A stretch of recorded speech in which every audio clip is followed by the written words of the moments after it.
नमस्कार दोस्तों, उम्मीद है आप सब बढ़िया होंगे। स्वागत है आप सभी का। आज हम एक काफ़ी इंटरेस्टिंग टॉपिक के ऊपर डिस्कशन करने वाले हैं। बात करेंगे हम फोर्टिफाइड और बायो फोर्टिफाइड फूड्स में क्या डिफरेंस होता है, ये होते क्या हैं, गवर्नमेंट की पॉलिसीज़ क्या हैं इनको लेकर, और आने वाले समय में ये हमारे ह्यूमन बीइंग के लिए काफ़ी हेल्पफुल कैसे हो सकते हैं। जी हाँ, जैसे हम हर रोज़ क्या करते हैं, कोई ना कोई फूड कंज्यूम करते हैं, हम खाना खाते हैं, लेकिन क्या उस खाने में सारे इंपॉर्टेंट न्यूट्रिएंट जो हमारी बॉडी को चाहिए या माइक्रो और मैक्रो न्यूट्रिएंट, क्या वो सभी के सभी उस भोजन में उपलब्ध है? अगर नहीं उपलब्ध है तो उसकी वजह से हमारी बॉडी में कोई ना कोई डेफिशिएंसी देखने को मिलती है, यानी कि बॉडी के अंदर कोई कमी देखने को मिलती है। जैसे डॉक्टर आपको कई बार बोलता है कि कैल्शियम की डेफिशिएंसी है, या विटामिन ए की डेफिशिएंसी है, विटामिन बी की डेफिशिएंसी है, विटामिन B12 की डेफिशिएंसी है। तो ये क्या है, हमारी बॉडी के अंदर कमियां हैं। लेकिन ये आपका विटामिन आएगा कहाँ से, न्यूट्रिएंट आएगा कहाँ से?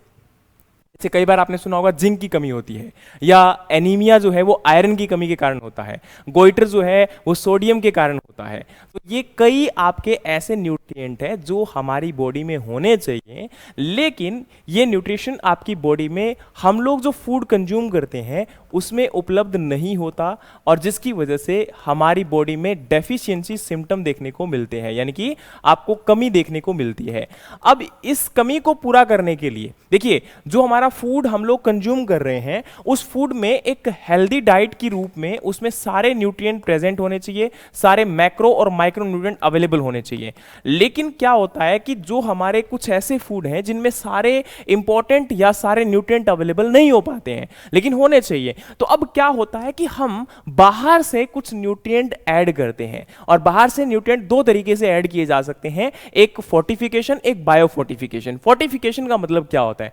फोर्टिफिकेशन में हमारा जो फूड होता है उसमें हम क्या करते हैं, जब हमारा भोजन, जैसे फॉर एग्जांपल हमारी फसल है, उसके अंदर आटा हमने बना लिया, गेहूं से जैसे ही हमने आटा बनाया, अब उस आटे के अंदर आप क्या करते हो, न्यूट्रिएंट को ऐड कर सकते हो। या आपने क्या किया, आपने चावल तैयार कर लिया, तो चावल के ऊपर एक परत जो है वो न्यूट्रिएंट की चढ़ा दी गई, तो ये हमारा क्या है, फोर्टिफिकेशन है। यानी कि हम न्यूट्रिएंट या आवश्यक तत्वों को उस भोजन के अंदर मिलाते हैं खाने से पहले, और उसे कहा जाता है फोर्टिफिकेशन। दूसरा होता है बायो फोर्टिफिकेशन, जिसमें आपके ऑर्गेनिज्म यानी कि जीवों को यूज कर या उनसे उपलब्ध जीन को यूज कर हम एक फसल के अंदर, पौधे के अंदर ही न्यूट्रिएंट्स को इंक्रीज करने की कोशिश करते हैं, एनरिच करने की कोशिश करते हैं, और जब वो पौधा तैयार हो जाता है तो उससे जो फ्रूट या सीड हमें मिलता है उसके अंदर वो आवश्यक तत्व सारे प्रेजेंट होते हैं, उपलब्ध होते हैं। इसे कहा जाता है बायो फोर्टिफिकेशन। तो biofortification is a process by which nutrient density of food crop is increase through the conventional plant breeding और improved agronomic practices and modern biotechnology. यानी कि हमने क्या किया, या तो हम ब्रीडिंग मेथड्स के द्वारा, या हम एग्रोनॉमिक प्रैक्टिसेस के द्वारा, या मॉडर्न बायोटेक्नोलॉजीज के द्वारा क्या करते हैं, उस क्रॉप के अंदर या उस वैरायटी के अंदर या उस फूड के अंदर हम न्यूट्रिएंट्स को एनरिच करने की कोशिश करते हैं। लेकिन आपका जो फोर्टिफिकेशन था उसमें भोजन ऑलरेडी हमारे पास अवेलेबल है, हमारा ग्रेन हमारे पास अवेलेबल है, हम उसको जब तैयार करते हैं, उससे जब भोजन बनाया जाता है, उससे जो हमारा फूड कंज्यूम किया जाता है उसके अंदर न्यूट्रिएंट्स को एनरिच कर दिया जाता है या ऐड कर दिया जाता है। ठीक है, अब जैसे आपका बायो फोर्टिफिकेशन है वो कैसे करेंगे, यानी कि एक फसल में कैसे हम लोग बदलाव लेकर आएंगे, या तो हम क्या करेंगे, एक ट्रांसजेनिक क्रॉप आपकी प्रोड्यूस करते हैं। ट्रांसजेनिक क्रॉप मतलब आपकी क्या होती है, आपने देखा होगा कि हम बायोटेक्नोलॉजी के द्वारा हमारी फसल को जेनेटिक मॉडिफिकेशंस के अंदर उस क्रॉप को तैयार करते हैं, और जो वैरायटी आपकी डेवलप होती है उस वैरायटी में ऑलरेडी क्या होते हैं, जिस न्यूट्रिएंट को हमने एनरिच किया था वो उसमें उपलब्ध होगा। या हम एग्रोनॉमिकली क्या कर सकते हैं, जैसे कि आपके फर्टिलाइजर्स को उस फसल में बढ़ा सकते हैं, या हम न्यूट्रिएंट प्राइमिंग कर सकते हैं, ऑर्गेनिक फर्टिलाइजर्स ऐड कर सकते हैं, बायो फर्टिलाइजर्स ऐड कर सकते हैं, ताकि जो हमारी क्रॉप है उसमें पर्टिकुलर न्यूट्रिएंट्स आपका क्या हो जाए, बढ़ जाए। या इसके अलावा हम कन्वेंशनल ब्रीडिंग, जो हमारा पुराना ब्रीडिंग का तरीका था, या उसी को हम लोग क्या कर सकते हैं, जिसके अंदर दो अलग अलग वैरायटीज को क्रॉस करवाकर एक पर्टिकुलर वैरायटी में न्यूट्रिएंट को बढ़ाने की कोशिश की जाती है। अब हमारी बारी आती है जी फोर्टिफिकेशन और बायोफोर्टिफिकेशन के एग्जांपल जैसे हम कैसे मानते हैं। तो जैसे हमने क्या किया, हमारे विटामिन या मिनरल्स या कोई भी, जैसे iron, iodine, zinc, vitamin A, D, इनको हम क्या करते हैं, राइस में, वीट में, ऑयल में, मिल्क में, नमक में क्या कर सकते हैं, ऐड कर सकते हैं और उसे डायरेक्टली आपका कंज्यूम किया जा सकता है। लेकिन बायोफोर्टिफिकेशन में हम लोग क्या करेंगे, आपके माइक्रो न्यूट्रिएंट्स या न्यूट्रिएंट्स को उस प्लांट के अंदर जो आपकी क्रॉप ग्रो करवाई जा रही है उस वैरायटी में ही क्या होगा, आपका एनरिच करने की कोशिश की जाएगी। उसके अंदर जीन में हम कोई बदलाव कर और उसी के अंदर न्यूट्रिएंट्स क्वालिटी को इंक्रीज करने की कोशिश करते हैं, ताकि जो हमारा भोजन उपलब्ध होगा, जो हमारे फूड वहां से अवेलेबल होगा, वो डायरेक्टली क्या करेगा, उसके अंदर ऑलरेडी न्यूट्रिएंट्स एनरिच होंगे। उसे बाद में प्रोसेसिंग के दौरान जब उसका प्रसंस्करण किया जाता है उस टाइम पर उसमें एडिशनली हमें न्यूट्रिएंट को ऐड करने की जरूरत नहीं होगी। यानी कि यहां पर हम प्रोसेसिंग के दौरान न्यूट्रिएंट को ऐड करते हैं और यहां पर आपका जब फसल को या वैरायटी को तैयार किया जाता है तो उस टाइम पे न्यूट्रिएंट्स को ऐड किया जाता है। अब देखिए एक फसल को किस प्रकार से हम लोग फोर्टिफिकेशन या बायोफोर्टिफिकेशन करते हैं। तो मैंने क्या कहा, जैसे हमारी फसल पककर तैयार हो चुकी है, इससे आपका ग्रेन यानी कि दाना मिलेगा या फ्रूट मिलेगा, उसके अंदर हम क्या करेंगे, न्यूट्रिएंट को ऐड करेंगे ड्यूरिंग द फूड प्रोसेसिंग और फिर उसके बाद वो सीरियल एडेड न्यूट्रिएंट जो है वो हमारा कंजप्शन के लिए भेज दिया जाएगा। उसके अंदर ज्यादा न्यूट्रिएंट उपलब्ध होंगे और वो हमारा एज ए डाइटरी सप्लीमेंट का काम करेगा। लेकिन दूसरी तरफ बायोफोर्टिफिकेशन में हम लोग क्या करते हैं, आपकी दो वेराइटीज को प्रोड्यूस करते हैं, यूज करते हैं, उनको ग्रो करवाते हैं, एक दूसरे के साथ क्रॉस करवाते हैं। या अब वहां पर जो आपकी वेराइटी आएगी, या हमने क्या किया, एक सीड के अंदर, एक क्रॉप के अंदर, एक प्लांट के अंदर जेनेटिकली मॉडिफिकेशन किया और उसके बाद जो हमारा नया सीड आएगा, नई वेराइटी आएगी, नई क्रॉप आएगी, उसमें न्यूट्रिएंट ज्यादा प्रेजेंट होगा और वहां से हम लोग प्लांट को या ज्यादा न्यूट्रिएंट उपलब्ध करवा पाते हैं हमारी बॉडी को या जो भी उसको कंज्यूम करता है। ठीक है, अब बात आती है जी टेक्निक ऑफ बायोफोर्टिफिकेशन क्या होती है। तो सबसे पहले आपका है कन्वेंशनल ब्रीडिंग मेथड, जिसके अंदर मैंने अभी आपको बताया था कि आपका इस प्रकार से क्रॉप को क्रॉस करवाया जाता है, तो वेराइटीज को क्रॉस करवाया जाता है, जिसके थ्रू हम लोग उस क्रॉप के अंदर विटामिन, मिनरल या न्यूट्रिएंट्स को नई क्रॉप के अंदर एनरिच करने की कोशिश करते हैं, नई वेराइटी में आपका बढ़ाने की कोशिश करते हैं। सिलेक्टिव ब्रीडिंग में क्या होता है, कुछ सिलेक्टेड प्लांट्स या कुछ सिलेक्टेड वेराइटीज को चूज किया जाता है और फिर उनको आपस में क्रॉस करवाया जाता है, ताकि उनके अंदर जो आपकी वेल क्वालिटेटिव न्यूट्रिएंट्स या जो उनका कैरेक्टरिस्टिक्स है वो नई जनरेशन में क्या हो सके, ट्रांसफर हो सके। फिर हमारी बारी आती है जी बैक क्रॉसिंग, जिसके अंदर क्या होती है, एक सिंगल आपका पेरेंट जो हम क्रॉस करवाते हैं उसमें एक पेरेंट में कोई ना कोई कैरेक्टरिस्टिक्स अधिक होगा, कोई ना कोई आपका एक पर्टिकुलर न्यूट्रिएंट या कोई भी विटामिन उसमें ज्यादा होगा और उसको हम बार बार क्रॉस करवाते हैं, ताकि जो हमारी नई वेराइटी या नया क्रॉस आपका डेवलप किया जा रहा है, जो F1 आपका डेवलप किया जा रहा है, उसमें वो न्यूट्रिएंट या विटामिन ज्यादा होना चाहिए। मार्कर असिस्टेंट सिलेक्शन के अंदर क्या करते हैं, आपके ब्रीडिंग प्रोसेस को फास्ट अप करके हम लोग क्या करते हैं, उसमें प्रोसेस सेम है लेकिन ये एक प्रकार से फास्ट प्रोसेस है, जिसके द्वारा नया प्लांट जो प्रोड्यूस किया जा रहा है उसमें सेम क्रॉस के द्वारा पॉसिबल किया जा रहा है कि मैक्सिमम आपका न्यूट्रिएंट्स को ऐड किया जाए। लेकिन इसके अंदर पर्टिकुलरली क्या होता है, एक पर्टिकुलर आपके marker associated desired nutrient trait को फोकस किया जाता है और उसी को ध्यान में रखकर उस अगली वेराइटी या अगली क्रॉप के अंदर उस न्यूट्रिएंट को या उस विटामिन को एनरिच करने की कोशिश की जाती है। नेक्स्ट हमारी बारी आती है जी बायोटेक्नोलॉजी या ट्रांसजेनिक अप्रोच या जीन एडिटिंग टेक्नोलॉजी। अब इसके अंदर क्या होता है कि बायोटेक्नोलॉजी के द्वारा, जैसे आपको अगर बायोटेक्नोलॉजी को पूरा जानना है तो आप क्या कर सकते हो, मैंने बायोटेक के ऊपर कि किस प्रकार से एग्रीकल्चर में हम यूज करते हैं, किस प्रकार से हमारी जो क्रॉप्स होती हैं उनमें हम एडवांसमेंट कर सकते हैं, कैसे बदलाव कर सकते हैं, इसको लेकर एक पूरा वीडियो मैंने जो है ऑलरेडी यूट्यूब पर बनाया हुआ है 5-7 दिन पहले, उसको आप जरूर जाकर देखिएगा ताकि वहां से आपको ब्रीफ एक्सप्लेनेशन मिल सके कि एग्रीकल्चर में बायोटेक्नोलॉजी को कैसे प्रयोग में लाया जा रहा है। लेकिन यहां पर आप ऐसे समझिए कि उसके अंदर जीन में कुछ बदलाव कर जीन में कुछ आपके चेंजेस कर और क्रॉप या वेराइटीज के अंदर न्यूट्रिएंट्स को एनरिच करने की कोशिश की जाती है, विटामिन्स को एनरिच करने की कोशिश की जाती है। ठीक है, नेक्स्ट हमारी यहां पर बारी आती है जी, और क्या हो सकता है, इसके अंदर हम हाइब्रिडाइजेशन कर सकते हैं। हाइब्रिडेशन के अंदर वही बात है कि two genetically distinct parents line को हम लोग आपका एक हाइब्रिड प्रोड्यूस करने के लिए, उनको क्रॉस करवाने के लिए हम लोग यूज करते हैं और उससे जो नई वैरायटी आती है वो हमारी क्या होती है, एक इंप्रूव्ड वैरायटी होती है, उसके अंदर इंप्रूव्ड कैरेक्टर के साथ। और म्यूटाजेनेसिस के अंदर आप म्यूटेशन यूज करते हो, फिजिकल या केमिकल कोई भी हो सकता है, और उसके द्वारा एक वैरायटी तैयार की जाती है, उसे हम बोलते हैं आपका म्यूटाजेनेसिस प्रोड्यूस वैरायटी या क्रॉप। ठीक है, अब हमारा नेक्स्ट यहां पर आता है जी, अभी तक आईसीआर के द्वारा या हमारे एग्रीकल्चर इंस्टीट्यूट्स के द्वारा क्या बदलाव लिए गए हैं, क्या बदलाव किए गए हैं। तो आपको पता होना चाहिए अभी तक 2900 location specific improved field crop varieties को डेवलप किया जा चुका है आईसीआर के द्वारा, जिसके अंदर 1380 सीरियल्स, उसके बाद 412 उसमें ऑयल सीड, 437 आपकी पल्सेस और 376 फाइबर क्रॉप के साथ साथ 178 फॉरेज और 88 शुगर केन और 29 अदर क्रॉप्स की वेराइटीज जो है वो इंक्लूडेड है। लेकिन लेकिन इनमें से अगर हम बात करते हैं तो आपकी लगभग प्रेजेंट टाइम के अंदर आपका 152 बायो फोर्टिफाइड वेराइटीज को ही प्रोड्यूस किया गया है, जिसके अंदर राइस की 14 है, व्हीट की 53 है, मेज की 24 है, मिलेट्स की 26 है, ऑयलसीड की 21 है, पल्सेस की 9 है और ग्राम एमेनेथिस की 5 जो है वेराइटीज को प्रोड्यूस किया गया है। ये आपकी 2900 में से 152 बायो फोर्टिफाइड वेराइटीज हैं जो इंप्रूव्ड वेराइटीज की हम बात कर रहे थे। अब ये जो 152 बायो फोर्टिफाइड वेराइटीज है, इनका मतलब होता है कि उसके अंदर आपका न्यूट्रिएंट्स को एनरिच किया गया है। वो जिंक हो सकता है, आयरन हो सकता है, कोई पर्टिकुलर विटामिन हो सकता है, कोई आपका न्यूट्रिएंट टॉक्सिक है तो उसको रिड्यूस किया जा सकता है, कोई न्यूट्रिएंट आपका बेहतर है तो उसको इंक्रीज किया जा सकता है। उसके तहत क्या किया जा रहा है, एक बायो फोर्टिफाइड वैरायटी को प्रोड्यूस किया जा रहा है, तैयार किया जा रहा है। और हॉर्टिकल्चर क्रॉप के केस में हम लोग क्या करते हैं, 2014 से लेकर 2024 तक लगभग 819 वेराइटीज को प्रोड्यूस किया गया है, जिनके में से आपकी 19 वेराइटी यानी कि 19 वेराइटीज जो हैं वो बायो फोर्टिफाइड वेराइटीज हैं, जिनके अंदर न्यूट्रिएंट को एनरिच किया जा रहा है, उसके अंदर उसकी न्यूट्रिटिव क्वालिटी को बढ़ाया जा रहा है। ठीक है, तो ये हम लोग यहां पर अभी तक अचीवमेंट जो हासिल कर चुके हैं आईसीआर या आईसीआर के रिलेटेड इंस्टीट्यूट्स के द्वारा, ये हमारा एक कह सकते हो कि आउटब्रेक है, या ये कह सकते हो कि ये हमारा अभी तक रिसर्च और एडवांसमेंट है जो इस सेक्टर में किया गया है, जो आज के टाइम पर जरूरी भी है। लेकिन आने वाले टाइम के अंदर सरकार और ज्यादा फोकस कर रही है कि किस प्रकार से हम बेहतरीन वैरायटीज को प्रोड्यूस कर सकते हैं, जिनके द्वारा जो हमारी नेशनल फूड सिक्योरिटी है या हिडन हंगर की जो समस्या है, जो हमारी छिपी हुई भूख है, यानी कि न्यूट्रिएंट उपलब्ध नहीं हो पा रहे हैं और जिसकी वजह से हमारी बॉडी के अंदर किसी प्रकार के न्यूट्रिएंट की डेफिशिएंसी देखने को मिलती है और उसकी वजह से हमारी बॉडी उतनी अच्छी से ग्रो नहीं कर पाती है, उसे हम क्या बोलते हैं, आपका हिडन हंगर बोलते हैं, छुपी हुई भूख बोलते हैं। ठीक है, चलिए इसके अलावा अगर हम बात करें तो गवर्नमेंट के द्वारा कुछ और एडवांसमेंट प्लान जैसे कि शेड्यूल का सब plan and north eastern Himalayan region के लिए क्या किया जा रहा है, आपका एक प्रोग्राम लॉन्च किया गया है जिसके तहत इंप्रूव्ड क्रॉप वेराइटीज को फार्मर्स को डिस्ट्रीब्यूट किया जा रहा है, प्रोवाइड करवाया जा रहा है, ताकि किसान उन वेराइटीज को ग्रो करें और आपका आने वाले समय के अंदर बेहतर और इंप्रूव्ड क्रॉप जो है प्रोड्यूस की जा सके। इसके अलावा सब mission on seed and planting material under national food security mission, क्योंकि देखो आज प्रेजेंट टाइम में क्या हो रहा है कि एक किसान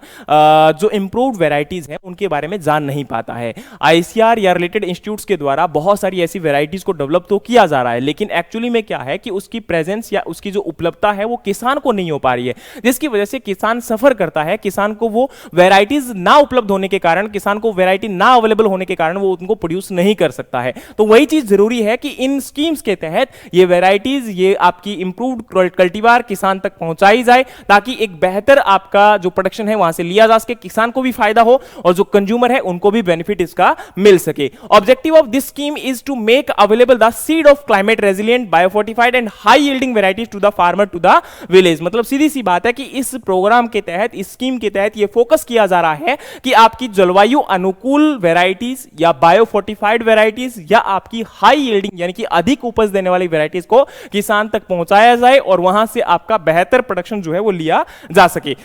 Under this program, financial assistance for the distribution of foundation and certified seed is 50% of seed cost in cereal and 60% in the case of oilseed fodder and the green manure crop for the production of quality seed for 1 acre per farmer। यानी कि अब एक किसान को 1 एकड़ seed उपलब्ध करवाने के लिए लगभग 50% आपका सीरियल्स के केस में और बाकी क्रॉप जैसे कि ऑयल सीड, फोडर या ग्रीन मैन्योर का सीड अगर किसान को उपलब्ध करवाना है तो उस केस में 60% की सब्सिडी दी जा रही है गवर्नमेंट के द्वारा। यानी कि अगर 100 रुपए का सीड है तो उसमें 60 रुपए की सब्सिडी के साथ किसान को केवल 40 रुपए ही पे करने पड़ेंगे। और वहीं दूसरी तरफ अगर हम बात करें तो सीरियल्स के केस के अंदर किसान को 100 रुपए में से 50 रुपए ही पे करने पड़ेंगे, बाकी 50 रुपए सरकार के द्वारा वहन किए जा रहे हैं, सरकार वहां पर कॉन्ट्रीब्यूट कर पा रही है। अब देखिए ये बायोफोर्टिफाइड वैरायटीज क्यों जरूरी है, फोर्टिफिकेशन की क्या महत्वता है, तो बताना चाहता हूं कि आज हमारे भारत के अंदर अगर हम बात करें तो हिडन हंगर की समस्या ना कि केवल भारत बल्कि वर्ल्ड के अंदर भी देखने को मिल रही है। आप लोगों को पता होगा ह्यूमन बॉडी जो है वो काफी न्यूट्रिएंट्स को रिस्पॉन्सिबल होती है, यानी कि अगर ये न्यूट्रिएंट्स हमारी बॉडी को उपलब्ध नहीं हो पाते हैं तो हमारी बॉडी उनके लिए एक डेफिशिएंसी सिम्टम शो करती है, कमी शो करती है और उस कमी के कारण हमारी बॉडी के अंदर किसी प्रकार का भी बदलाव देखने को मिल सकता है। तो अब क्या है कि ये चीज समझना बहुत जरूरी है कि इन न्यूट्रिएंट्स को प्रॉपर्ली अवेलेबल कैसे करवा पाए। तो कई बार तो लोगों को जानकारी भी नहीं होती है, हम चलो एक अमीर आदमी होगा वो कोई टेस्ट भी करवा लेगा, वो जानकारी भी हासिल कर लेगा, लेकिन एक गरीब आदमी के लिए ये टेस्टिंग करवाना या इनकी जांच करवाना ये पॉसिबल नहीं हो पाता है और ज्यादातर इन चीजों को इग्नोर करता है। इसलिए अगर उसकी थाली में खाना जा रहा है तो वो वेल न्यूट्रिशन अवेलेबल होना चाहिए। तो वही बात है कि आज हमारे भारत देश के अंदर इसकी जानकारी ना होने के कारण बहुत सारे लोग इस प्रॉब्लम को फेस कर रहे हैं। खासकर अगर हम बात करें तो आपका नेशनल फैमिली हेल्थ सर्वे के अनुसार जो कि 2019-21 के बीच में लिया गया था, लगभग 67% चिल्ड्रन जो कि 6 से लेके 59 महीने के बीच में बिलोंग करते हैं, यानी कि 5 साल तक के बच्चों के अंदर आपकी एनीमिया की प्रॉब्लम है, यानी कि आयरन की डेफिशिएंसी है। इसके अलावा 15 से लेके 49 साल की जो औरतें हैं उनमें 57% महिलाओं के अंदर क्या है, एनीमिया की प्रॉब्लम है। और 59% 15 से 19 साल की जो औरतें हैं उनके अंदर आपकी, या लड़कियों के अंदर लगभग 60% वीमेंस के अंदर आपकी एनीमिया की प्रॉब्लम है, यानी कि आयरन की कमी है। तो अगर ये आयरन की कमी नहीं पूरी की गई तो आने वाले समय के अंदर बच्चों की हाइट छोटी रह सकती है, उनके अंदर वेल ग्रोथ नहीं हो पाएगा, उनका डेवलपमेंट नहीं हो पाएगा। उसी प्रकार से वीमेंस के अंदर जो आपका एक प्रकार से पीरियोडिक साइकिल होता है, या फिर उनकी जो ग्रोथ है, उनके अंदर जो आपका बहुत सारी बीमारियों का भी जन्म कहीं ना कहीं इनकी वजह से देखने को मिलता है, क्योंकि आपकी बॉडी जो है वो न्यूट्रिएंट से कंपोज्ड होती है। न्यूट्रिएंट के द्वारा आपकी बॉडी के अंदर डिफरेंट डिफरेंट ग्रोथ देखने को मिलती है, और अगर ये न्यूट्रिएंट आपको अवेलेबल नहीं हो पाता, इनिशियल लेवल पर शायद आपको कमी ना देखने को मिले, कोई प्रॉब्लम ना आए, लेकिन लेटर ऑन स्टेज के अंदर ये समस्याएं इतनी गंभीर हो जाती हैं कि उनको रिकवर करना भी पॉसिबल नहीं हो पाता है। तो इसलिए जरूरी है कि न्यूट्रिशन फूड आपका अवेलेबल करवाया जाए। और अब इसके अंदर बायोफोर्टिफाइड फूड में जैसे कि सीरियल्स हैं, या सीरियल बेस्ड प्रोडक्ट है, मिल्क बेस्ड प्रोडक्ट है, फैट, ऑयल, तो इनके अंदर क्या किया जाए, न्यूट्रिएंट्स को ऐड कर और लोगों को उपलब्ध करवाया जाए, ताकि ये लोग एक वेल न्यूट्रिशन फूड जो है वो कंज्यूम कर सकें, और इन डेफिशिएंसीज के सामने जो है उनकी कोई प्रॉब्लम ना आए, या उन डेफिशिएंसी की वजह से किसान को या किसी भी आदमी को कोई प्रॉब्लम ना फेस करने को मिले। अब बेनिफिट क्या होगा, तो सिंपल सी बात है, जैसे आपका बेनिफिट और कॉस्ट रेशियो है वो इससे क्या होगा, बढ़ेगा। यानी कि जैसे फॉर एग्जाम्पल नॉर्मल फूड है उसके रिस्पेक्ट में फोर्टिफाइड फूड जो होगा वो महंगा भी मिलेगा। तो जो इसमें फोर्टिफिकेशन कर रहे हैं तो उनकी एक प्रकार से वैल्यू एडिशन हो रहा है, उनकी इनकम बढ़ रही है। दूसरा क्या होगा, फोर्टिफाइड फूड जो है वो लोगों के हैबिट और पैटर्न को कोई बदलाव नहीं करता, बल्कि डायरेक्टली जो फूड वो कंज्यूम कर रहे थे उसी के अंदर एक एडिशनल न्यूट्रिएंट आपका आ गया, और फिर उसके बाद वो बॉडी को कंज्यूम करेगा तो वो उसको एब्जॉर्ब कर पाएगा। नेक्स्ट है कि भाई आपके फूड के कैरेक्टरिस्टिक्स में जैसे कि टेस्ट या एरोमा या टेक्सचर में कोई बदलाव नहीं होगा, केवल न्यूट्रिशन ही उसमें ऐड किया गया है, किसी प्रकार के टेक्सचर एरोमा में कोई बदलाव नहीं किया गया। दूसरा है कि बहुत कम टाइम के अंदर बहुत जल्दी वो फूड आपका उस पर्सन को अवेलेबल हो पाएगा जिसकी जरूरत है उसको। उसके अलावा द बायोफोर्टिफाइड क्रॉप है 1.5 to 3 time higher level of protein, vitamin and mineral, यानी कि नॉर्मल क्रॉप के रिस्पेक्ट में जो बायोफोर्टिफाइड क्रॉप्स होती हैं उनमें 1.5 से 2 गुना या 3 गुना तक भी ज्यादा न्यूट्रिएंट अवेलेबल हो सकता है, जो कि उस पर्टिकुलर ऑर्गेनिज्म के लिए या पर्टिकुलर ह्यूमन बीइंग के लिए जरूरी है। नेक्स्ट आपका है biofortified crop are often more resilient to pest disease and high temperature drought and provided the high yielding. अब देखो आपको भी पता है कि बायोफोर्टिफाइड जो क्रॉप या वैरायटीज को प्रोड्यूस किया जा रहा है तो उसके अंदर कुछ और फैक्टर्स भी आपके एडवांसमेंट किए जाते हैं कि उनको हम डिजीज के अगेंस्ट में, इंसेक्ट्स के अगेंस्ट में, या आपके कोई भी बायोटिक या एबायोटिक फैक्टर्स के अगेंस्ट में और ज्यादा आपका रेजिस्टेंट बनाते हैं, उसको स्ट्रॉन्ग बनाते हैं, टॉलरेंट बनाते हैं, ताकि वो उन कंडीशंस के अंदर भी एक बेटर परफॉर्मेंस वहां पर दे पाए। ठीक है, तो यानी कि एक बायोफोर्टिफाइड वैरायटीज के अंदर न्यूट्रिएंट्स के अलावा और भी बहुत सारे कैरेक्टरिस्टिक्स होंगे जिसकी वजह से वो आपका उस जलवायु के अंदर अनुकूल विपरीत परिस्थितियों में भी एक बेहतर प्रोडक्शन आपको दे पाएगा। इसके अलावा यहां पर है कि एडवर्स इंपैक्ट क्या हो सकता है। देखो एडवर्स इंपैक्ट मेजरली क्या देखने को मिलता है कि भाई जो हमारी ट्रेडिशनल वेराइटीज हैं या जो हमारी जंगली प्रजातियां हैं उनके साथ क्रॉस होने के कारण हो सकता है कि उनकी क्वालिटी धीरे धीरे डिक्रीज होना स्टार्ट हो जाए। आने वाले समय के अंदर जो हमारा ट्रेडिशनल फूड्स की जो एक्चुअल क्वालिटी थी वो हो सकता है कि उसमें उतना जो है उतना क्वालिटी ना रहे, और धीरे धीरे आने वाले टाइम के अंदर अगर ये आपके जीन एडिटेड या बायोफोर्टिफाइड के अंदर हम जब बायोटेक्नोलॉजी के द्वारा डेवलप करते हैं तो वो क्रॉप के अंदर जो जीन है वो हो सकता है कि ह्यूमन बीइंग के अंदर या ऑर्गेनिजम्स जो उसको कंज्यूम कर रहे हैं उनमें किसी प्रकार का कोई नेगेटिव बदलाव जो है वो कोज कर दे। इसकी वजह से ये कह सकते हो कि अब फायदा होने के साथ साथ नुकसान भी इसका प्रेजेंट है, तो वो हमें देखना पड़ेगा कि किसी प्रकार से भी उसका जो इंसेक्ट के ऊपर या कोई बेनिफिशियल ऑर्गेनिज्म्स के ऊपर कोई नकारात्मक प्रभाव ना हो, पॉलिनेशंस वगैरह या पॉलिनेटर्स के ऊपर कोई नकारात्मक प्रभाव ना हो, ताकि आने वाले समय के अंदर जो हमारा एक बायोडाइवर्सिटी है, जैव विविधता है, उसके ऊपर कोई नेगेटिव प्रभाव ना देखने को मिले। ठीक है, यानी कि ये सुपर फूड होने के साथ साथ ये कह सकते हो कि जो हमारे नेचुरल फूड्स हैं, नेचुरल वैल्यूज ऑफ फूड हैं, उनको खत्म करते चला जा रहा है। नेक्स्ट हमारी बारी आती है जी चैलेंजेस क्या है। तो चैलेंजेस में मैंने एक तो सबसे पहले आपको बताया कि जो प्रॉब्लम है आपके सामने उनको हमें देखना पड़ेगा, या जो हमारा ट्रेडिशनल वैरायटीज हैं या जो वाइल्ड वैरायटीज हैं उनका विलुप्त ना हो जाए। दूसरा इसके साथ ये भी देखना पड़ेगा कि lack of consumer acceptance due to colour change in golden rice. जैसे आपका गोल्डन राइस है तो गोल्डन राइस में क्या है, नॉर्मल राइस के रिस्पेक्ट में थोड़ा सा पीलापन होता है, तो उसको ज्यादातर कंज्यूमर कंज्यूम करने से थोड़ा सा कतराते हैं, अच्छा नहीं लगता है ना। होता है ना, कई बार कलर के साथ भी हमारा एक रिश्ता बन जाता है, तो बेहतर कलर ना होने के कारण उसको कंज्यूम नहीं कर पाते हैं। Adoption of farmer and cost involve in the process of fortification also poses a challenge of biofortification in India. यानी कि क्या है कि भाई कोस्ट जो आपकी इन्वॉल्व हो रही है फोर्टिफिकेशन में, वो एक बड़ा समस्या है, क्योंकि जो आपका बायो फोर्टिफाइड या फोर्टिफाइड क्रॉप होगी उसके अंदर न्यूट्रिशन वैल्यू ज्यादा होगी, तो हो सकता है कि वो महंगा पड़ेगा, तो हर पर्सन की हो सकता है कि जेब से वो बाहर चली जाए बात आपकी। Biofortification can be done using the non genetically modified method, it is slower process than the genetic modification. यानी कि non GM biofortified crop भी हम लोग प्रोड्यूस कर सकते हैं, लेकिन वो थोड़ा सा लेंदी प्रोसेस होगा, और वो उतना लेंदी होने के कारण कई बार जो है वो काफी डिफिकल्ट हो जाता है, और उस टाइम तक ऐसी ऐसी वेराइटीज आ सकती हैं, या उतने समय के अंदर हम ऐसी और बेहतरीन वेराइटीज को प्रोड्यूस कर सकते हैं जो हमारे लिए इंपॉर्टेंट हो। नेक्स्ट आपका है lack of effective seed and rural extension system. जो मैंने अभी आपको कहा कि भाई एक तो सीड टाइमली किसानों को उपलब्ध नहीं हो पाएगा, या फिर जो हमारा एक्सटेंशन सिस्टम है उतना दुरुस्त नहीं है, जिसकी वजह से किसान को बीज समय पर नहीं मिलेगा, तो वो प्रोडक्शन कैसे करेगा। तो वो भी एक कारण है कि जिसकी वजह से आपका एरिया फोर्टिफाइड क्रॉप का बढ़ नहीं पा रहा है। इसके अलावा प्राइस भी बहुत ज्यादा मैटर करता है, मार्केट के अंदर उतना इफेक्टिव प्राइस उनको नहीं मिल पाता है, ठीक है। For certain segment of population such as man and individual with certain medical condition like thalassaemia and sickle cell anaemia, excessive iron intake through the fortified food may pose the health risk. यानी कि क्या होता है कि कई बार कुछ लोगों के अंदर वो न्यूट्रिएंट ऑलरेडी ज्यादा होता है, और उस न्यूट्रिएंट की वजह से वो किसान या वो कंज्यूमर ऑलरेडी सफर कर रहा होता है। तो अगर अब इस टाइम पर ये आपका फोर्टिफाइड फूड या बायो फोर्टिफाइड